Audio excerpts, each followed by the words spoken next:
Welcome back to Forward Progress, part of the Hammer Betting Network. I'm your host, Jason Cooper, alongside ClevTA. And today, we will be covering everything you need to know about the Cleveland Browns heading into the 2024 NFL season. You can check out TA's work on Twitter, on X at ClevTA, as well as his website, cleveanalytics.com. It will be in the description, and he will have all 32 teams previewed in written form for free on his website around late June, early July. So if you like this kind of stuff and you like written content, please go check it out. Like I said, we're going to be previewing the Cleveland Browns in 2024. But TA, before we can look forward, we have to look backwards, right? Last year, 11-6, the Browns made the playoffs despite having 4 different starting quarterbacks, technically 5 because of the last game of the season where Jeff Driscoll started, but that game didn't matter. But then they got torched in the wild card round by the Houston Texans. So before we look into 2024, give me one word or phrase to describe the 2023 Browns season. Yeah, I think chaotic is maybe the word I'd use. And the reason I say that is, as you mentioned, four starting QBs, obviously a 5th in that meaningless game. But just, you went from not knowing what Deshaun Watson was going to give you prior to the season to, him getting hurt, a couple times during the season, then putting their rookie backup, Dorian Thompson-Robinson, in for a game, and he looked terrible. And then they put in PJ Walker, who's a journeyman who, won a couple of games but didn't play well, and then they bring in Watson back, and then he gets hurt, and then you bring in Joe Flacco. So the whole thing was just kind of felt chaotic because every week it felt like a different quarterback for the first 2.5 months until Flacco came in and steadied the ship and actually took them to the playoffs. But it wasn't even just that. It was the fact that so many other guys got hurt. Nick Chubb in the first quarter of the second game tears his knee up pretty bad, and he was out for the season. They in fact, for the whole season there, if you look at their adjusted games lost, which is an old Football Outsiders DVOA injury metric, which I like to rely on, they were the 4th most injured team in the NFL. So, and it wasn't just quarterback. It was also, they had one of the most injured linebacking cores, and their offensive line saw a lot of movement. So I think between all of the injuries, all of the shuffling every week, it felt like there were different guys out. Getting Joe Flacco out of nowhere, leading them to the playoffs. Like, it just felt every week there was just a different storyline, and it was, I think chaos was really the story of the season. And again, looking back, there's this. You can make the case as we look ahead to 2024, 2025 season. You can make the case based on a couple of injuries and turnover issues. They led the league in turnovers from an EPA standpoint on offense. That there should be positive regression there for a team that won 11 games and had four starting quarterbacks. But at the same time, they were one of the luckiest teams when it comes to opponent field goal percentage, number 1 in the NFL in terms of lowest field goals from a percentage standpoint made against them. They were the 2nd best team from a 1-score game perspective. So it's like there are things, there's reasons to be optimistic because of the injuries and whatnot and the turnovers, but also like there's probably some things that are going to regress the other way. So it's kind of a topsy-turvy sort of look back. So a chaotic 2023, but also maybe a chaotic 2024 in like a positive light. Who knows? We'll have to see when the season starts. One thing though, before we talk about the 2024 season, I want you to quickly comment below on how many wins you think the Cleveland Browns will get in 2024. Before we get into the next part of the episode, just want to give a quick shout out to our sponsors over at Pinnacle. Pinnacle is the world's sharpest sportsbook, offering competitive odds for 25 years. If you're looking to bet on the NFL, NBA, NCAA football, or any sport for that matter, you should have Pinnacle as one of your available outs. Bet smart, bet Pinnacle. Must be 19 plus, and please play responsibly. Let's jump right into the adds and losses of the offseason for the Browns. I mean, a couple losses here for the linebacking group, but other than that, not really much that they lost. They lost Anthony Walker and Taki. But if we shift over to the adds, they replaced them with Jordan Hicks, Devin Bush. They also added Jerry Jeudy in through the trade market, added some backup quarterbacks in Jameis Winston and Tyler Huntley. 2 of their biggest additions, though, I would say this offseason, come at the wide receiver position. Like I just mentioned, Jerry Jeudy. Jerry Jeudy's had not an amazing NFL career, but certainly has the pedigree to be in line for a great season as number 2 behind Amari Cooper. And then obviously Ken Dorsey hired as their offensive coordinator as well. Kind of received the short end of the stick in Buffalo. Unlucky turnover ratio and eventually led him to being fired. But I mean, Stefanski's obviously still at the helm, still the head coach. Do you think anything really changes in their offense from 2023 to 2024? If so, how might it look different? Yeah, I think from a kind of formation personnel standpoint, it was an interesting move going from Alex Van Pelt to Ken Dorsey. I thought Ken Dorsey did get a raw deal in Buffalo. It was a lot of bad turnover luck that from Josh Allen. It wasn't anything that I don't think it was the way that the game was being called. And so, he was the scapegoat there. But I think he was a good offensive mind. He had a really good offensive performance in the Buffalo did in 2022. I think it's going to be interesting to see how they go from a play calling standpoint. There's a lot of chatter locally about who's actually going to call plays. And Kevin Stefanski just said, well, it's not the right time yet to make that decision. And so, leaving it kind of open, it's an open question. And I don't know. I think Stefanski's done a really good job the last couple of years, all the way, going back to, Baker Mayfield when he was kind of, inconsistent, to Jacoby Brissett for a year, for, going to Watson for a couple games at the end of 22. And then obviously last year's chaos, and able to win, coach of the year twice, and they made the playoffs twice in that span. So I think offensively, he's kind of done the best he could with what he's got. I don't know. I think from a personnel standpoint, I think they want to use a lot more RPO with Watson. I think they want to spread the field out a little bit more, 11 personnel, more 3 wide receiver sets in Buffalo. In 2022, Buffalo ran, I think, the 7th highest rate of 11 personnel. So it's 3 wide receivers, 1 running back.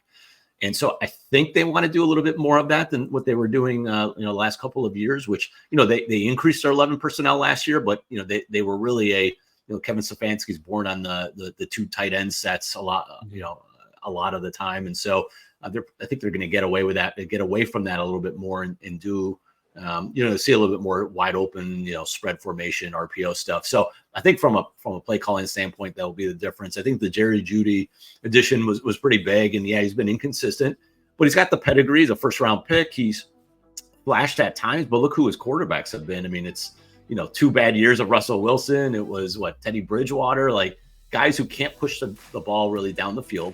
And he clearly got frustrated with his role and just a lack of positive passing from his quarterbacks and inaccuracies. So I think a fresh start's good. He's going to be alongside his mentor, another Alabama wide receiver, and Amari Cooper. I think that was big. I think from a maturity standpoint, he really looks up to Amari Cooper. So I think that was part of the deal. And he's just really good from a route running standpoint. It's just a matter of being consistent after that. So he brings a little bit of yak that the Browns don't have at the wide receiver position. So I think that will be a positive. And the good news, he's not going to be relied to be the number 1 option. It's obviously Amari Cooper, and even David Njoku might be ahead of him, who had a really big year last year. So, the pressure's not really on him to do everything for the offense.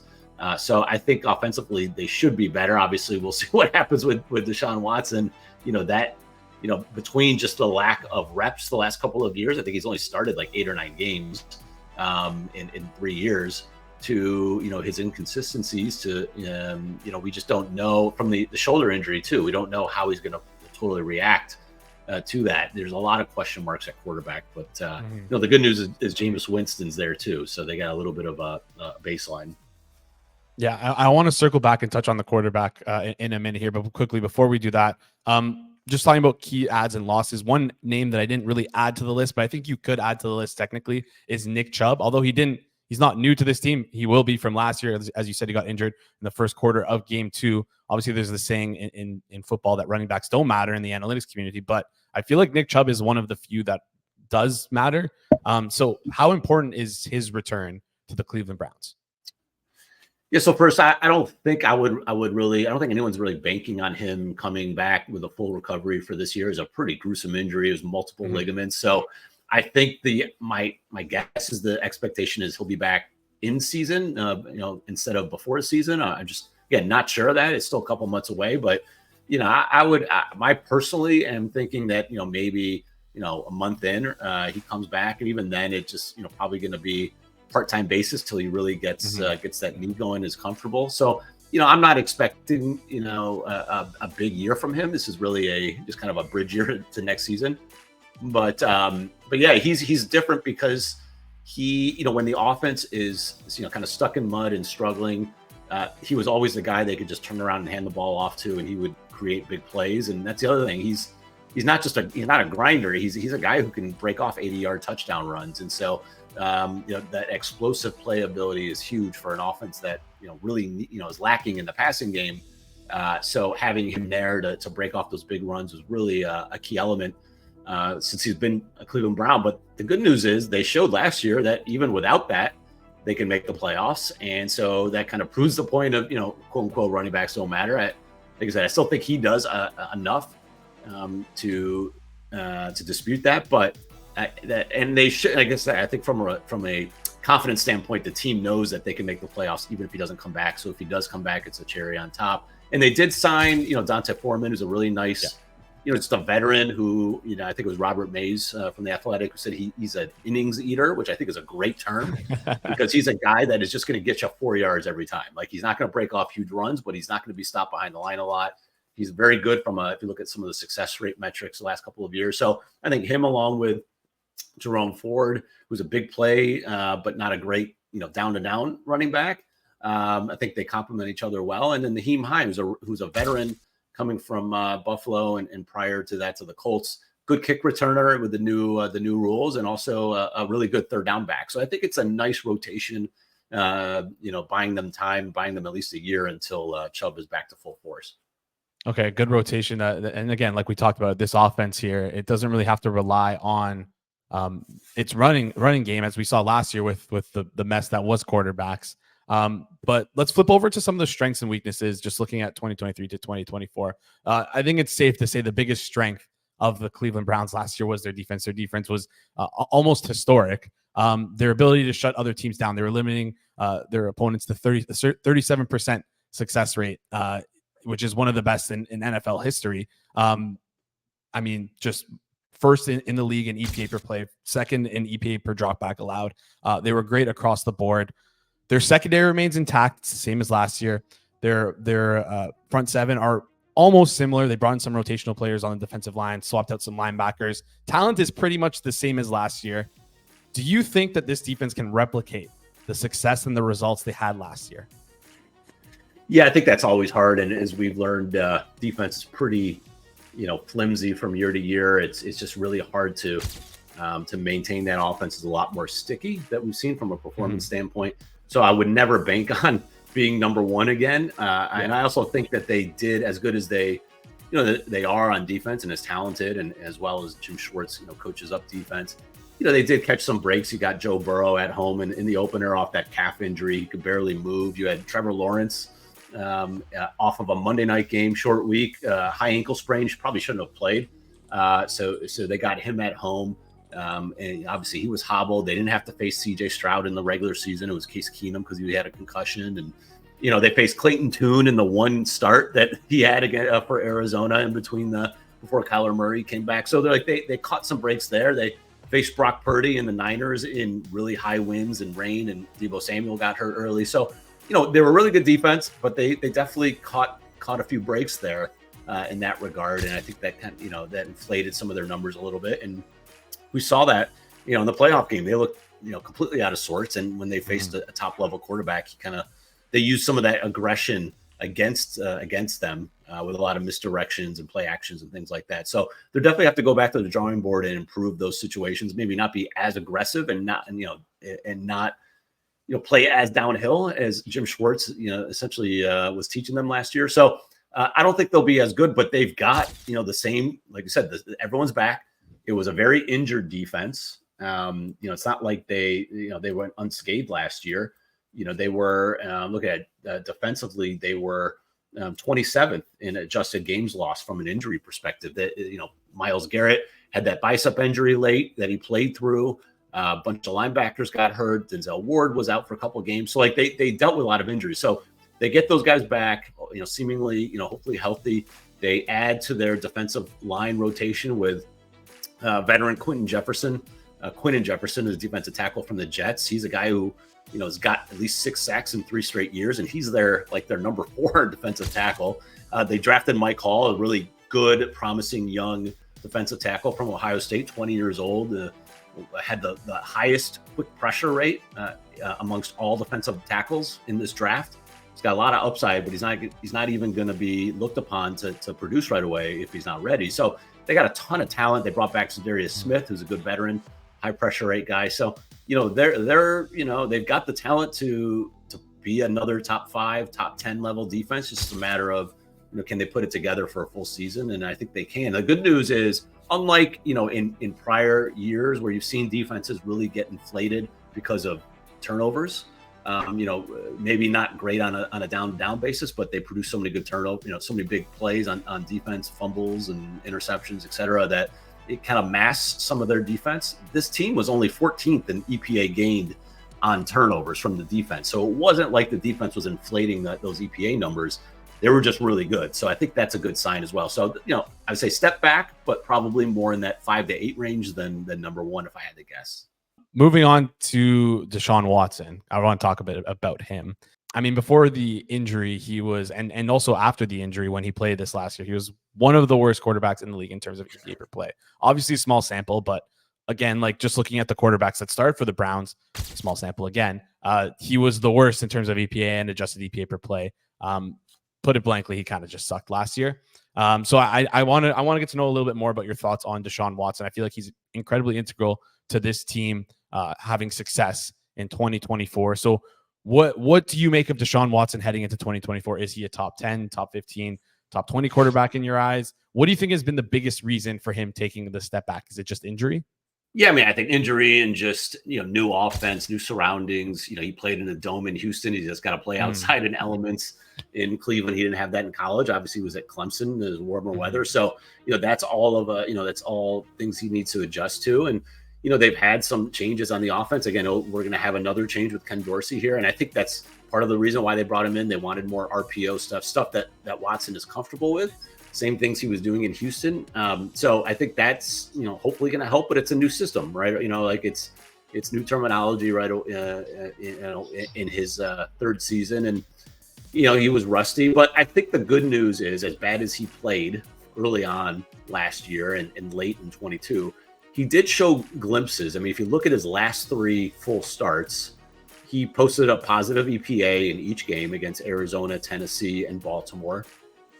He had he produced an EPA that was higher than what the Titans allowed on average all season. Same with the Ravens. So he had above expectation performances in those games. And if you look at what he did in his last half before he was out for the season, he played that half against Baltimore. They came back, came all the way back down a couple scores. He didn't throw an incompletion in the second half. Now, he didn't push the ball down the field a ton, but he made all the plays he needed to, even with his legs.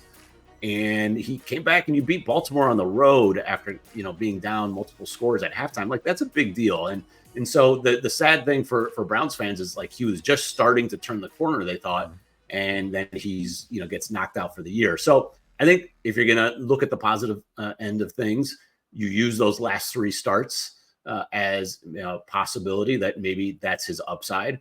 But at the same time, he's coming off of a pretty major shoulder injury that really there's no precedent for in the NFL. I mean, there's not many cases of this specific shoulder injury, quarterback coming back, but there just haven't been any, injuries like this. So there is an unknown there. And so I personally, I did my quarterback rankings a couple of weeks ago, and he was one of the harder ones to do because I think I slotted on around 18th, maybe at something like that.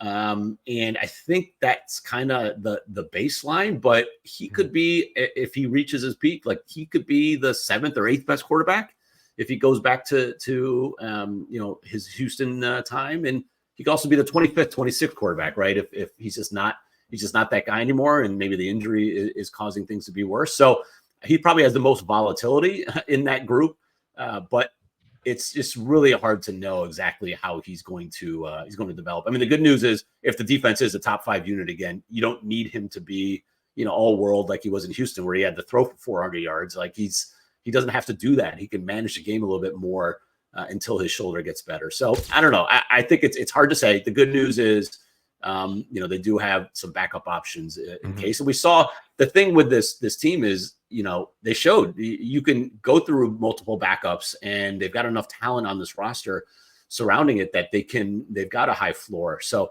you don't necessarily need the quarterback to carry the offense. So I think that's the good news.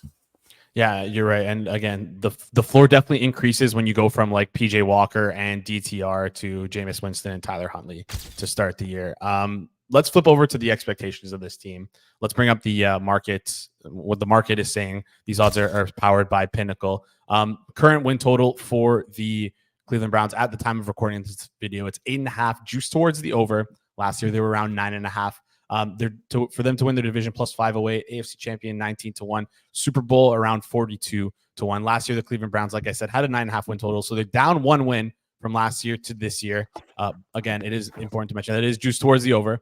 But I have to assume that kind of difference is a result of their schedule this year. Obviously, they play in the toughest division in the AFC North, Pittsburgh, Baltimore, since it feels like they all got better over the offseason. Then they also drew the AFC West and the NFC East. So they're going to have to play KC, Los Angeles, Dallas, Philadelphia, some tougher teams in the mix. I mean, this team hasn't really lost anything on defense, hasn't really lost anything on offense. They're equal, if not better, than last year, talent-wise. So my question to you is, last year in your team preview, you had them pegged as a dark horse Super Bowl contender. So this year, with a much tougher schedule, what do you make of the Cleveland Browns? Well, I would say much tougher schedule, but it's actually they ended up, I think, with the third toughest schedule last year when it was all said and done. Interesting. Yeah, because so funny. The reason why their win total is maybe a little higher, a lot of people like them, but also they were expected to have one of the easiest schedules because they were playing the AFC South. But what happened? I mean, the Colts were a lot better than people thought. Yeah. The Texans were way better than people thought. So they ended up having a tougher. The Rams they played were way better than anyone thought. So they faced some teams that were much better. I think Houston and the Rams beat their win total by the highest amount of any team in the NFL. Now Houston didn't have C.J. Stroud in that game clearly, but I think that's why when you just look at expectations last year versus this year, even though you have essentially the same roster, the perceived schedule is a little bit different. So I think that's one thing. And I think also the Deshaun Watson injury, like nobody knows. I think today was the first time that he threw a football in the public eye. So, there is question marks there can he really come back? And I think the third thing is, there's a lot of smarter, analytics people in the marketplace looking at numbers. They look at a lot of the same numbers that we do. And, Pythagorean expectation or Pythagorean, point differential is a big thing that people look at. Were you really an 11-win team, or based on point differential, were you, worse or better? And the Browns were clearly worse. I think when you look at, the point differential, they were like the second highest overachiever of any team in the NFL last year. Now I'll say there is a caveat there. The final game of the year was meaningless. They played all their backups and they lost by 17. So that's 17 in point differential that you lose. So if you even excluded that, they were more like the sixth most overvalued team. So you got to look a little bit deeper there. And then also you have to, again, why I said it was chaotic in the beginning, there are reasons to think that this team will regress, and some of it is the point differential, but also you did it with 4 quarterbacks, and it wasn't, you did it with the worst turnover EPA given up on offense in the NFL. So are those things going to regress? I think it kind of all balances out. So to me, I think 8.5 is a little bit low. I think Baltimore takes a step back. I don't think they're nearly as good as they were last year. I actually had, if you read my preview last year, they were, probably my favorite over team. I had a ton of reasons why, and they turned out to be a really, really good team. So this year, I just think that they lost too much. And I don't think Pittsburgh, for example, I think that they're way overvalued. I know the whole Tomlin thing, but their schedule is brutal. And I think they have the toughest schedule going in. I don't believe in Russell Wilson. And I think, you don't have Deontay Johnson, you have George Pickens and nobody else. I don't think their defense is getting older with Watt and Hayward. So I think there's a lot of question marks there. I think that, the division at, 5-1, 6-1 is very worth taking a look at.